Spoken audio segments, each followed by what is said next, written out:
Olá, sejam muito bem-vindos a mais um episódio do programa Mais Saúde. Meu nome é Priscila Martins e estarei com vocês acompanhando dicas especiais para nos ajudar na nossa saúde e no nosso bem-estar.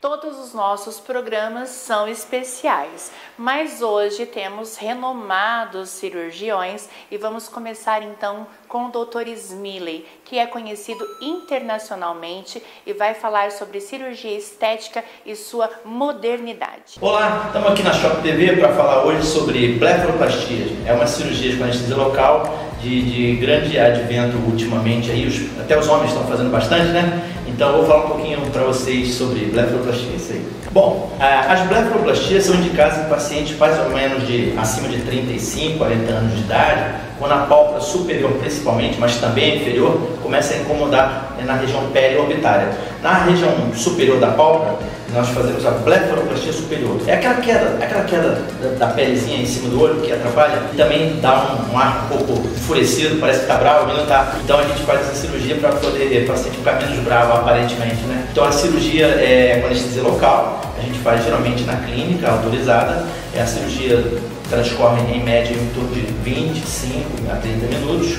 A gente tira o excesso de pele na pálpebra superior, faz um pontinho com nylon fininho, nylon 6 zeros, e tira os pontos com 7 dias. Com relação à pálpebra inferior, são mais indicados quando tem aquelas bolsas gordurosas. Nós fazemos uma incisão periorbitária na pálpebra inferior, descolamos aquela pele e tiramos as bolsas, que geralmente ficam atrás do olho, e ela hernia por debaixo da pálpebra, e aí a gente tem esse aspecto um pouco grosseiro da pálpebra. Então nós indicamos a blefaroplastia superior e a blefaroplastia inferior no mesmo tempo cirúrgico, ou às vezes em tempo separado. Faz a superior primeiro, depois de algum tempo faz a inferior. Mas normalmente preferimos fazer no mesmo tempo cirúrgico, que é uma cirurgia só. Então junta nas duas pálpebras, 20 a 25 minutos a superior, 20 a 25 minutos a inferior. No total, se fizer as duas, em torno de 45 minutos a 50 minutos. A paciente volta depois do pós-operatório, com 7 dias tiramos os pontos.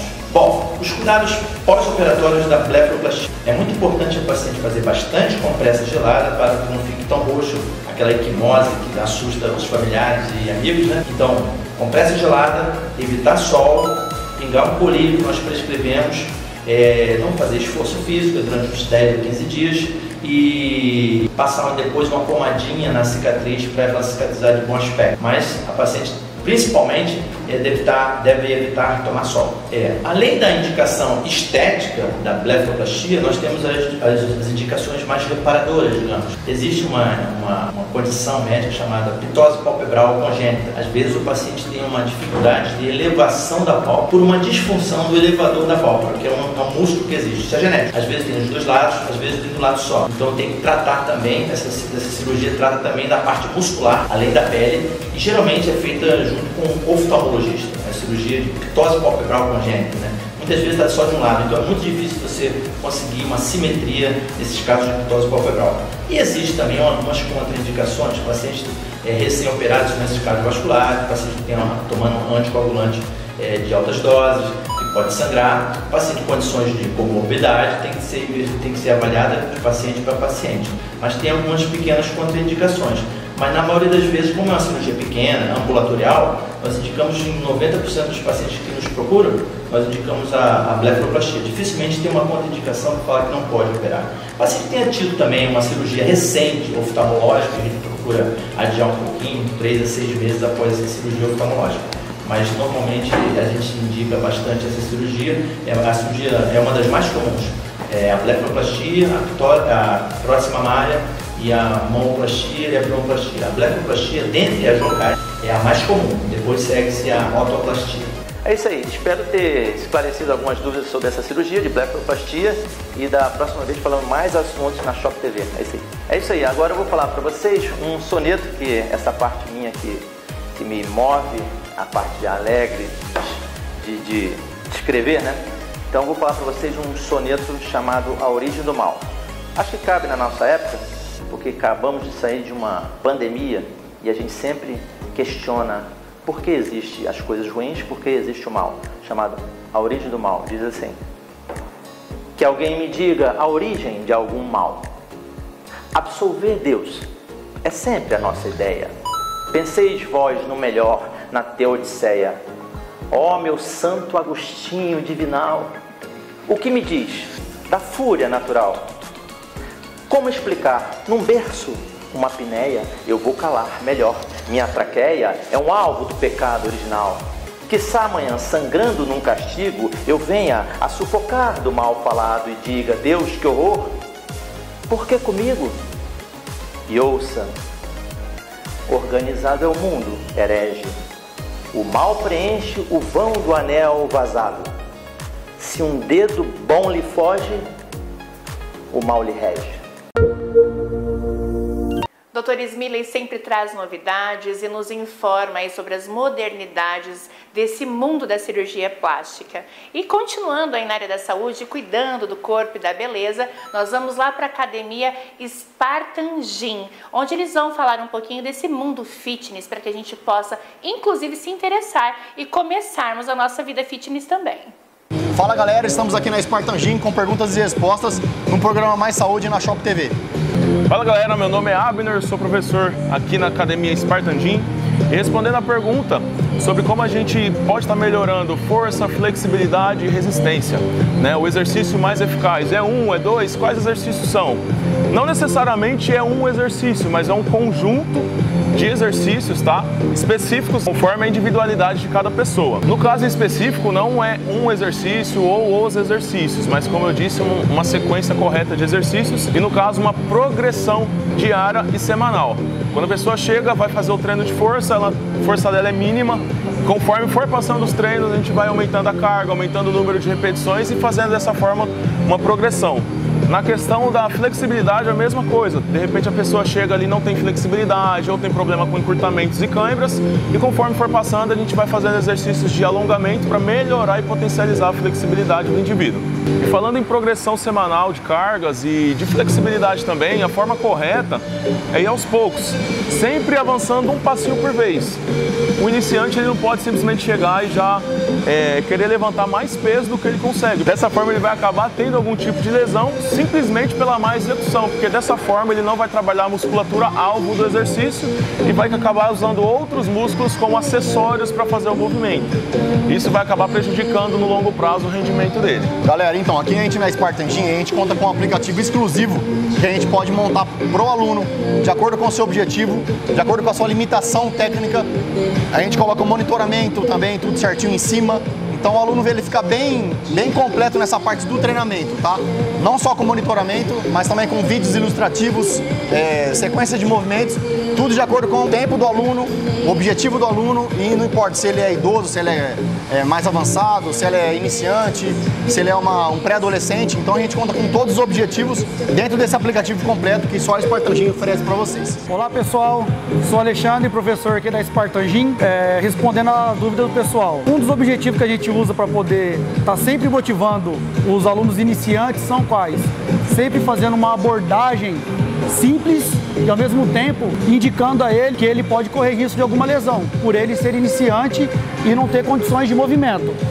E já com os alunos mais intermediário ou avançado, a gente faz uma oscilação de intensidade de variação de treino, ou com mais carga e menos tempo de descanso, ou volume de treino. Então a gente vai sempre moldando conforme a necessidade e o objetivo daquele aluno. Igual, nós temos atletas de fisiculturismo, igual o João. Então ele demanda uma necessidade e um conhecimento mais específico para ele. Diferente do João, do José, que está entrando agora, ou da Dona Maria, que tem uma tendinite. Todos os exercícios são voltados para a necessidade de cada aluno. E é esse o objetivo que a gente usa na Spartan Gym. Individualidade biológica e individualidade motora.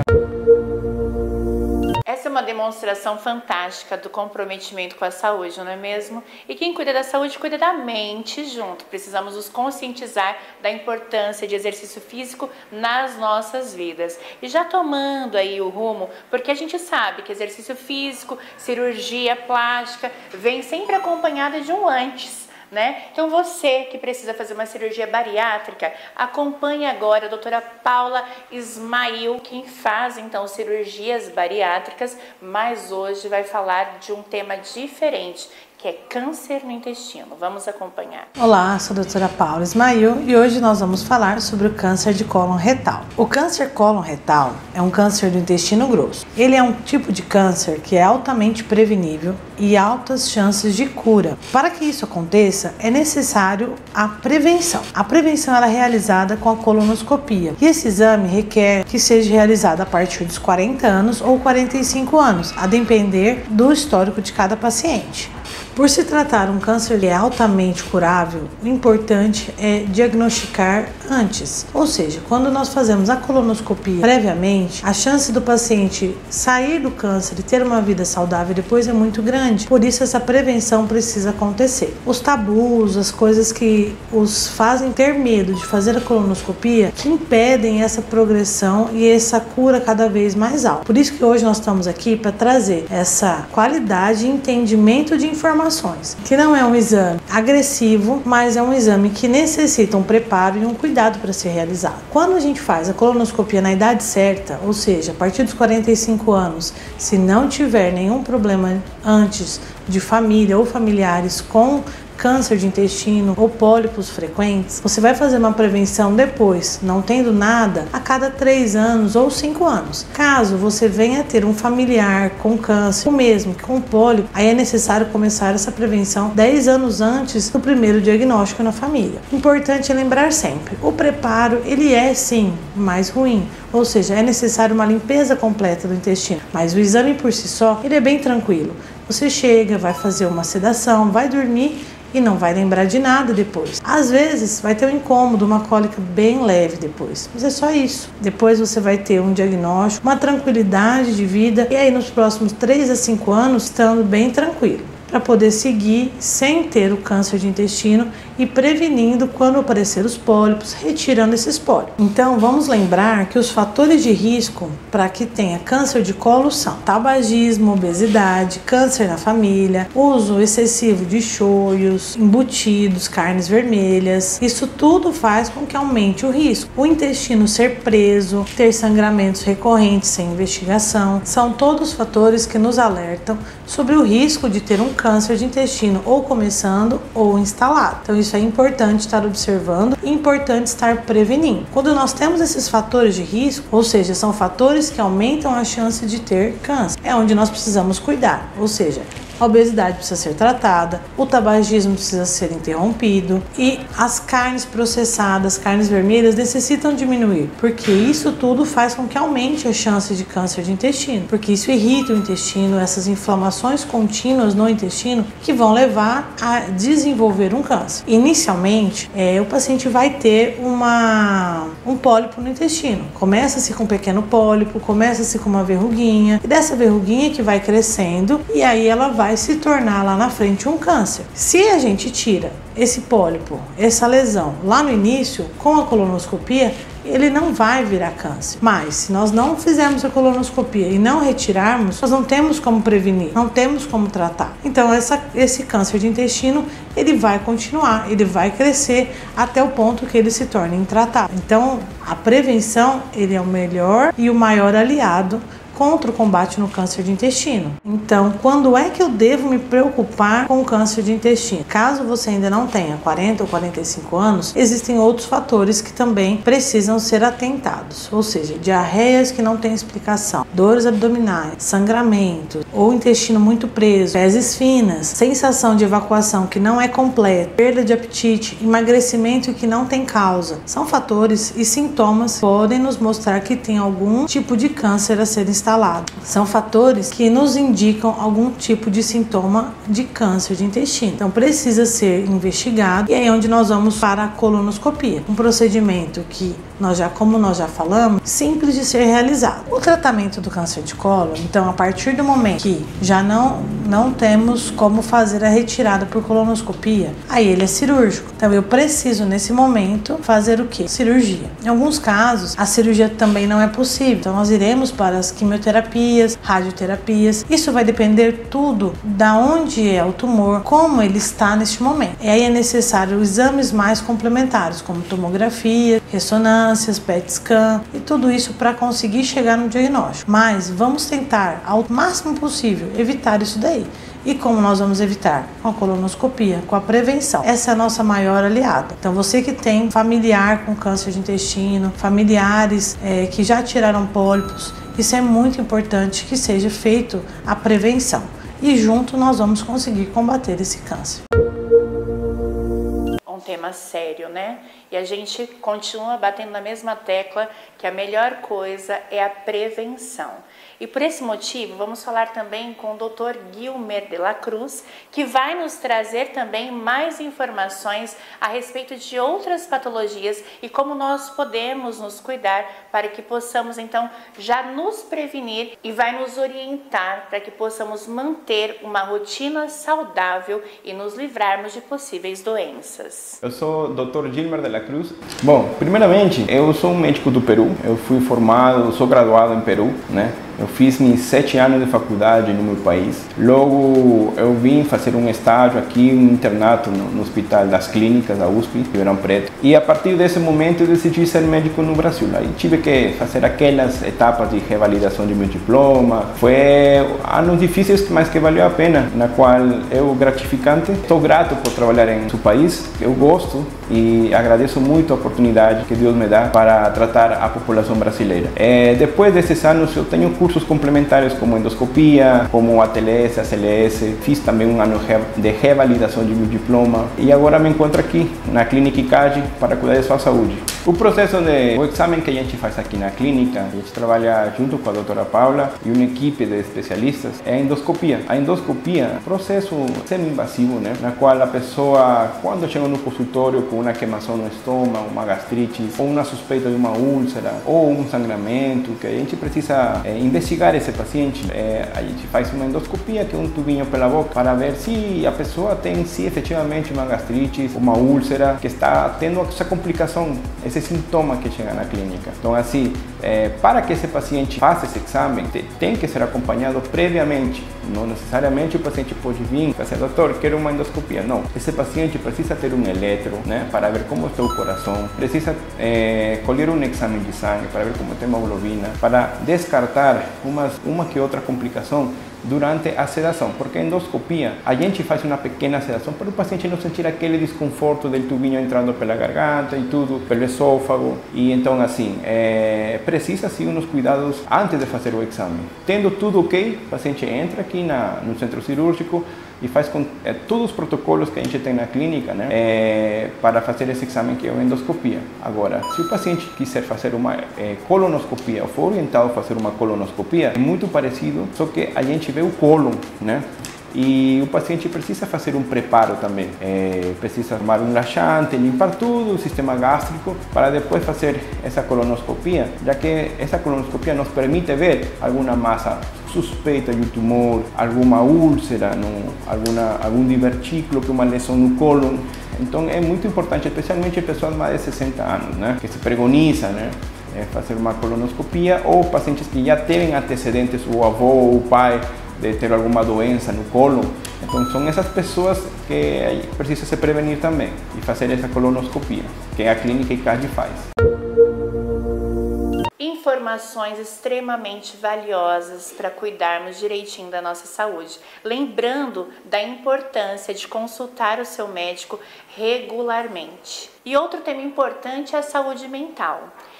Todo mundo vem falando muito a respeito disso, a gente fala que o mundo ficou doente. Então a psicóloga Carol vai falar conosco principalmente sobre os cuidados desde a infância, porque a nossa adolescência também precisa ser cuidada para que no futuro nós possamos ser o quê? Adultos saudáveis mentalmente.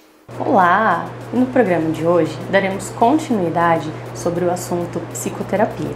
Vamos entender um pouquinho mais sobre psicoterapia infantil. Como funciona? Em um primeiro momento, a demanda para nós enquanto profissionais pode chegar por indicação médica, pediatra, pode ser uma demanda espontânea, onde os pais reconhecem que a criança está tendo alguma dificuldade ou não está desenvolvendo da maneira conforme as outras crianças da mesma idade, que nós chamamos de marcos de desenvolvimento, ou até mesmo a escola pode fazer esse encaminhamento, onde percebe que a criança está tendo dificuldade e não está desenvolvendo de acordo com o esperado. Após esse encaminhamento, ou até mesmo, quando o pai reconhece, os pais responsáveis, que a criança precisa, de um acompanhamento terapêutico, é procurado por um profissional da área, onde, no primeiro momento, a entrevista inicial é realizada com os responsáveis. A criança não vem junto nesse acompanhamento. Por quê? Porque é para conhecer o histórico, entender o que acontece com a criança, poder contar um pouquinho,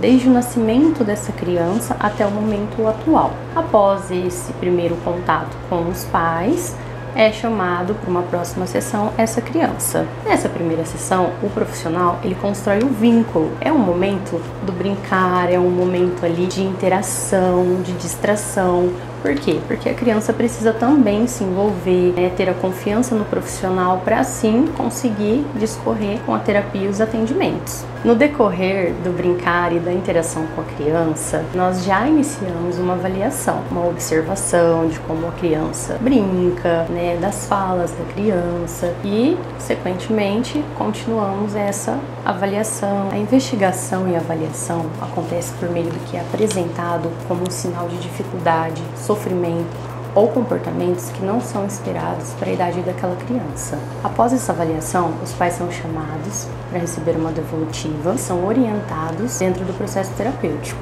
o que precisa ser feito, ou até mesmo algum tipo de encaminhamento para outros profissionais que talvez a criança também precise de atendimento. Ações são realizadas com as crianças de uma forma lúdica, no brincar. Por exemplo, com jogos. Nós trabalhamos a parte cognitiva, memória, emoções. Nós trabalhamos o brincar, coordenação motora, reconhecimento de cores. Com livros também, como por exemplo, uma criança ou até mesmo um pré-adolescente que apresenta sinais de insegurança, de medo, de encontrar um perfeccionismo, de acreditar que não está sendo bom ali no meio. Isso tudo provoca um medo que paralisa e isso não é legal. Então, nesse livro, nós trabalhamos para a criança entender que não existe perfeição e é muito interessante. E neste livro nós trabalhamos que não existe o reino, o mundo da perfeição e que todos podem errar e tudo bem. Que se existisse um lugar onde todos fizessem as coisas da mesma maneira e que fosse um lugar perfeito,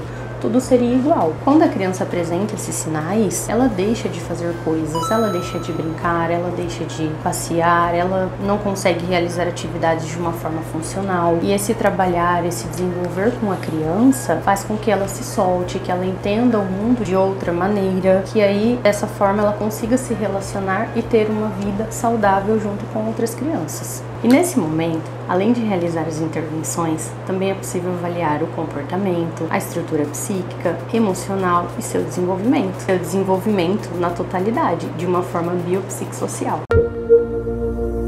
Saúde mental é importante para o nosso bem-estar. Sem a saúde mental, meus queridos, a gente não consegue fazer nada, produzir nada. Então, um conteúdo extremamente importante. Não deixem de fazer terapia. Importante também ouvir nossa querida Mia Koda falando sobre algumas reflexões que ela faz, alguns trechinhos dos livros que ela escreve e vamos acompanhar então o Refletindo.